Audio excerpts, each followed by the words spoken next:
a veterinarian named Kay Hall joins a guided hike to Crypto Peak, deep within a national park. Along the way, Kay separates from her group and wanders into the thicket, where she stumbles upon a mythical creature nicknamed Suka, a being of local legend. Kay survives the encounter but loses her memory. As she tries to piece together her identity, she suddenly discovers that she now looks exactly like zoologist Barb Valentine, who disappeared in these woods some time ago. In art house cinema, there's a special category of films that's even earned its own name: mindfuck. These are movies that start in a familiar world but grow increasingly eccentric, phantasmagoric, and insane, so that by the end, you're no longer sure what's reality and what's fantasy. And if the mindfuck isn't executed well, you're also left wondering what the hell the filmmaker was even trying to say. A classic example of a well-crafted mindfuck is Richard Kelly's Donnie Darko, packed with mysteries and oddities but also grounded in its own internal logic, making it feel like a puzzle waiting to be solved. The catch is that pulling off a proper mindfuck is incredibly hard. The plot has to work on multiple levels: rational, thematic, metaphorical, while maintaining coherence. And the audience needs just enough breadcrumbs to follow along without getting lost in the filmmaker's stream of consciousness.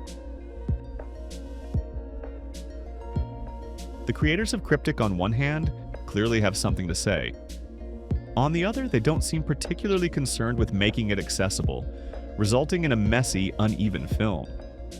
It's so hard to latch onto anything, to find solid ground, that instead of sparking curiosity, intrigue, or reflection, it just makes you want to shrug and move on.